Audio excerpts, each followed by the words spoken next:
We are making a stain finish on this beautiful VG fur. What we're looking at here is 2 coats of aniline dye and 2 coats of pigmented stain. Challenging work? Fun. Our most complicated projects are staining interior wood paneling and trim. When an owner or design professional requires a sample finish to be duplicated on an entire project, often our process includes many rounds of samples. Unlike paint, which is an opaque finish, stains are transparent and translucent. The goal is to showcase the wood, which is often an expensive exotic species such as teak, cherry, or oak. Our past customers are looking for a stain finish with depth and balance, and this usually requires multiple stains such as aniline dye and oil stains, applied by a combination of brushing and wiping. The stain work is then protected by a clear coat, which can be waterborne, oil, lacquer, or conversion varnish. A floating color can also be added to the clear coat to match color or create additional depth. This process becomes a challenge when different species of wood and different aged wood are combined on one project. It is not uncommon to work on samples for weeks. It is not insurmountable, but it is a challenge. Wainscot panel in VG fur. There's solid stock as well as veneer. And this at this point is the 2nd coat of penetrating oil stain. What are the challenges to this job? Everything. Mostly it's varied stock and making sure that the undertones are right so we get consistency out of the last coat. Can you explain to me what varying stock means?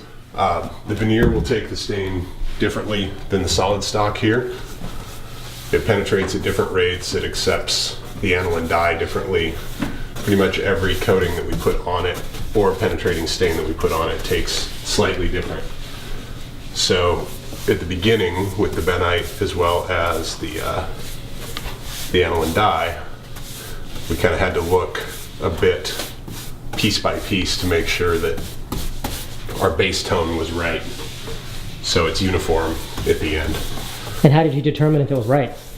Based off of a sample that was already done, and then a certain amount of just judgment and experience and talking to the customers and making sure they're happy.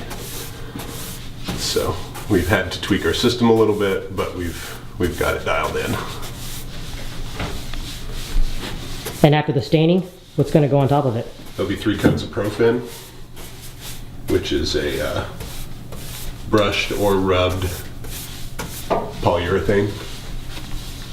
You don't want to spray it and be very thin, be like a furniture finish. And what do you think of Profin?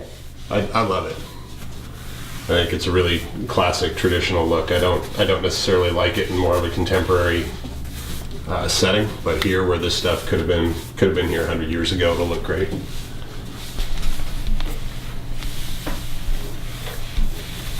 You brush this on. We usually give it about 20 minutes on the 2nd coat. If you look closely on the side sheen, you'll see it starting to dull up. So up here is probably duller than down there where I just did it. This has been about 10, so once that gets up to 20 minutes, we'll give it basically almost a dry rub, real light, to get these real heavy edges where it pulls down to a horizontal and out of the grooves and get that blackening out. Profin. Yeah, Profin. Daly's product. It's a fast dry polyurethane, super tough, water resistant. It's good for UV protection. And how is it to handle? It's a bit of a hassle, but I like it. It's not as forgiving as some of the heavier bodied polys.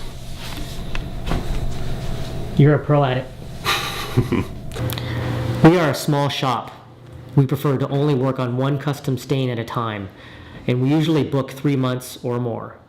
In Seattle, we recommend Jeffrey Tritt or Elsie Jurgens, 2 excellent painting contractors and colleagues.